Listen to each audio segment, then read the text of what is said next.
அனைவருக்கும் வணக்கம். PM கிசான் 20வது தவணை பற்றி மத்திய அரசு கொடுத்த முக்கிய அப்டேட் பற்றி தாங்க இந்த வீடியோவில் நம்ம பார்க்க போகிறோம். எல்லா பேருமே PM கிசானோட 20வது தவணை அப்படிங்கிறது எப்போ கிடைக்கும் அப்படிங்கிறத பற்றி தான் ஆவலோட எதிர்பார்த்து காத்துட்ருக்காங்க. இந்த ஒரு டைமிங்கில் தாங்க மத்திய அரசு ஒரு முக்கியமான அப்டேட் வந்து சொல்லியிருக்காங்க. ஸோ இந்த விஷயங்களில் உங்களுக்கு அதிக கவனம் தேவை அப்படின்னு சொல்லியிருக்காங்க. ஸோ அதை பற்றி தான் இந்த வீடியோவில் டீட்டெயில்டாக நம்ம பார்க்க போகிறோம். நீங்கள் இப்போ தான் புதுசாக நம்ம டிடி தமிழ் அப்டேட்ஸ் சேனலை பார்க்குறீங்க அப்படின்னா இப்போவே சப்ஸ்கிரைப் பண்ணிக்கோங்க. அண்ட் கூடவே பக்கத்தில் வர பெல் ஐக்கானையும் கிளிக் பண்ணி ஆல் அப்படிங்கிற ஆப்ஷனை செலக்ட் பண்ணிக்கோங்க. ஸோ அப்போ தான் நம்ம சேனலில் போடக்கூடிய புது புது தகவல் உங்களுடைய மொபைலுக்கு உடனே நோட்டிஃபிகேஷனாக வந்து சேரும்.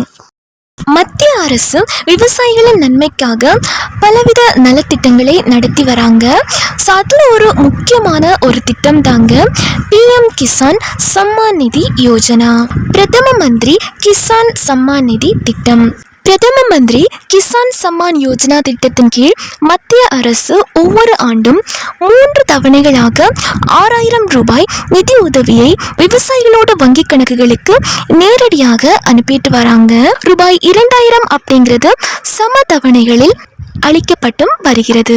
2019 பிப்ரவரி முதல் தொடங்கப்பட்ட பிரதான் மந்திரி கிசான் சம்மான் நிதி திட்டத்தின் கீழ் பார்த்தீங்க அப்படின்னா இதுவரைக்கும் 19 தவணையாக சுமார் ரூபாய் 3.68 லட்சம் கோடி நேரடியாக விவசாயிகளின் வங்கி கணக்குகளுக்கு மாற்றப்பட்டது.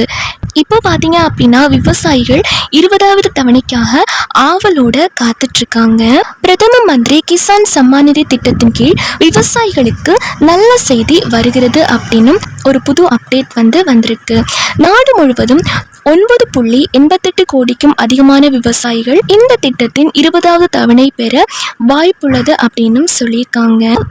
வழக்கமாக ஒவ்வொரு நிதியாண்டிலும் முதல் தவணை ஏப்ரல் 1 முதல் ஜூலை 31க்குள்ளும், 2வது தவணை ஆகஸ்ட் 1 முதல் நவம்பர் 30க்குள்ளும், 3வது தவணை டிசம்பர் 1 முதல் மார்ச் 31க்குள்ளும், அதாவது 4 மாத இடைவெளியில் விவசாயிகளின் கணக்கிற்கு அரசாங்கத்தால் மாற்றப்படும். இந்த PM கிசான் திட்டத்தின் பலன்களை பெற யார் யாருக்கு தகுதி உண்டு அப்படின்னு பார்த்தீங்கன்னா சாகுபடி செய்யக்கூடிய நிலம் வைத்திருக்கும் நில உரிமையாளர் விவசாயிகளுக்கு இந்த திட்டத்தின் பலன் கிடைக்கும் அப்படின்னு சொல்லியிருக்காங்க.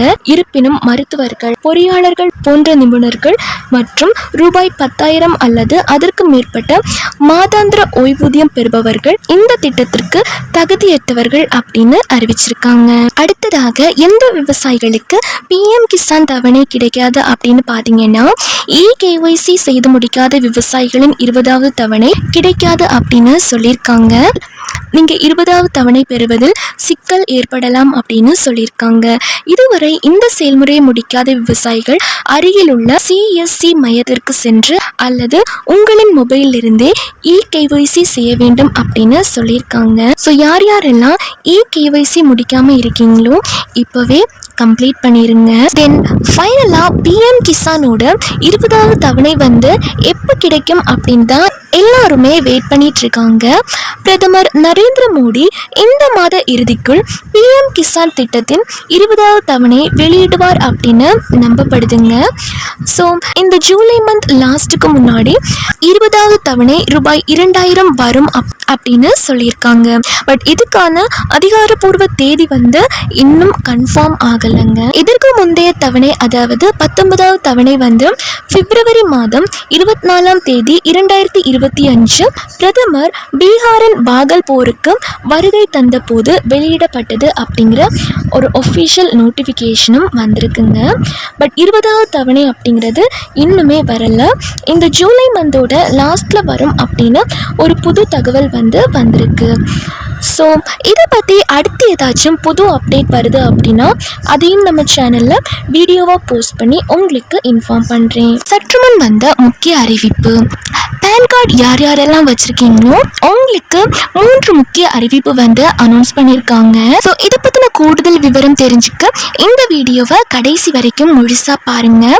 அப்போதான் இதை பற்றின ஃபுல் டீட்டெயில்ஸும் உங்களுக்கு புரியும். ஒரு புது அப்டேட் வந்து கொண்டு வந்திருக்காங்க. அதாவது நீங்கள் புதுசாக பேன் கார்டு வாங்குறீங்க, அப்படி இல்லைன்னா உங்களுக்கு தெரிஞ்சவங்க புதுசாக பேன் கார்டு வாங்க போகிறாங்க அப்படின்னா இனிமே இந்த அப்டேட் நீங்கள் கண்டிப்பாக தெரிஞ்சு வச்சுக்கணும். அது என்ன அப்டேட் அப்படின்னா, இதுக்கு முன்னாடி நீங்கள் பேன் கார்டு வாங்க போகிறீங்க அப்படின்னா அதுக்கு வாக்காளர் அடையாள அட்டை மட்டுமே போதுமானதாக தான் இருந்துச்சு. ஓட்டர் ஐடி அல்லது பாஸ்போர்ட் வச்சு பேன் கார்டு நீங்கள் வாங்கிக்க முடியும். பட் இதுக்கப்புறம் பார்த்தீங்க அப்படின்னா ஜூலை 1 முதல் இந்த புது அப்டேட் வந்து கொண்டு வந்திருக்காங்க. அது என்ன அப்படின்னா, கம்பல்சரி ஆதார் அட்டை இருந்தால் மட்டும்தான் பேன் அட்டை எடுக்க முடியும் அப்படின்னு சொல்லியிருக்காங்க. ஆதார் அட்டை இருந்தால் மட்டும்தான் உங்களால் பேன் கார்டுக்கு அப்ளை பண்ண முடியும் அப்படின்னு சொல்லியிருக்காங்க. 18 வயசு கம்ப்ளீட் ஆன எல்லா பேருமே பேன் கார்டுக்கு அப்ளை பண்ணலாம். பட் ஆதார் இருந்தால் மட்டும்தான் பேன் கார்டுக்கு நீங்கள் அப்ளை பண்ணிக்க முடியும். ரெண்டாவதான முக்கியமான அப்டேட் என்ன அப்படின்னா, பேன் கார்டு வந்து ஒருத்தருக்கு ஒன்று தான் அப்படிங்கிறது நம்மள நிறைய பேருக்கு தெரியும். பட் இருந்தாலுமே ஒரு சில பேர் என்ன பண்ணுறாங்க அப்படின்னா, ஒருத்தர் பேரில் 2 பேன் கார்டு வந்து வச்சுருக்காங்க. டூப்ளிகேட் பேன் கார்டு வந்து யூஸ் பண்ணிகிட்ருக்காங்க. ஸோ இந்த மாதிரி உங்களில் யாராச்சும் ஒருத்தங்க 2 பேன் கார்டு வாங்கி வச்சு யூஸ் பண்ணிட்டு இருக்கீங்க அப்படின்னா இப்போவே அதை நீங்கள் டீஆக்டிவேட் பண்ணிடுங்க. அப்படி இல்லாட்டி இன்கம் டேக்ஸ் டிபார்ட்மெண்ட் கிட்ட சமர்ப்பிச்சிருங்க.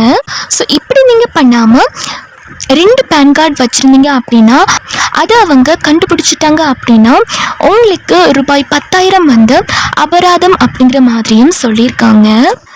அபராதம் மட்டும் கிடையாதுங்க, உங்களோட பேன் கார்டுமே டீஆக்டிவேட் பண்ணிடுவாங்க. இந்த ஒரு விஷயம் பார்த்தீங்க அப்படின்னா, சப்போஸ் உங்ககிட்ட 2 பேன் கார்டு இருக்குது அப்படின்னா அதை நீங்கள் ஆன்லைன் வழியாகவும் டீஆக்டிவேட் பண்ணிக்கலாம் அப்படின்னு சொல்லியிருக்காங்க. அண்ட் இன்னொரு விஷயம் நீங்கள் யோசிப்பீங்க, எங்ககிட்ட 2 பேன் கார்டு இருக்கிறது அவங்களுக்கு எப்படி தெரியும், அவங்க எப்படி கண்டுபிடிப்பாங்க அப்படின்னு நீங்கள் யோசிக்கலாம்.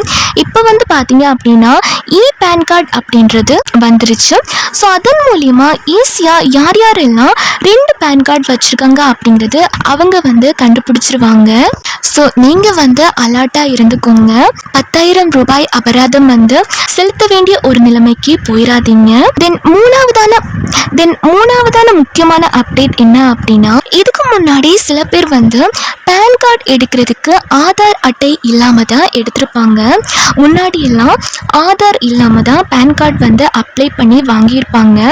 ஸோ அப்படிப்பட்டவங்களுக்கு பேன் கார்டோட ஆதார் இணைப்பது ரொம்ப ரொம்ப கட்டாயம் தாங்க.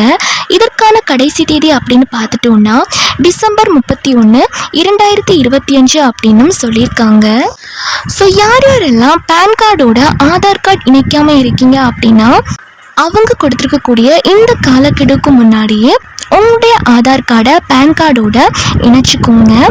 சப்போஸ் நீங்கள் ஆதார் கார்டை பேன் கார்டோட இணைக்காமல் விட்டுட்டீங்க அப்படின்னா வரப்போகிற 2026 ஜனவரி முதல் உங்களுடைய பேன் கார்டு வந்து செயல்படாது அப்படிங்கிற மாதிரியும் ஒரு தகவல் வந்து சொல்லியிருக்காங்க. சப்போஸ் உங்களுக்கு பேன் கார்டு வந்து செயல்படாமல் போயிருச்சு அப்படின்னா புது பேங்க் அக்கௌண்ட் கிரியேட் பண்ணுறதுல இருந்து வருமான வரி தாக்கல் செய்கிறது முதல் இது ரிலேட்டடான பிரச்சனைகள் நீங்கள் சந்திக்க வேண்டி இருக்குங்க. இந்த 3 அப்டேட் தான் சொல்லியிருக்காங்க. ஸோ நீங்கள் வந்து பேன் கார்டோட ஆதார் கார்டு இணைக்கல அப்படின்னா இப்போவே இணைச்சிக்கோங்க. அண்ட் உங்களுக்கு சப்போஸ் 2 பேன் கார்டு இருக்குது அப்படின்னா அதையும் நீங்கள் டீஆக்டிவேட் பண்ணிக்கோங்க. இந்த எல்லா விஷயமே நீங்கள் ஆன்லைனில் கூட அப்ளை பண்ணிக்க முடியும், ஆன்லைனில் கூட சேஞ்ச் பண்ணிக்க முடியும். அதற்கு நீங்கள் வருமான வரித்துறையின் அதிகாரப்பூர்வ வெப்சைட்டில் போயிட்டு ஆன்லைனில் அப்ளை பண்ணிக்க முடியும் அப்படின்னு சொல்லியிருக்காங்க. ஸோ இந்த 3 அப்டேட் பற்றின தகவல் தாங்க இப்போ நமக்கு வெளியிட்டிருக்காங்க.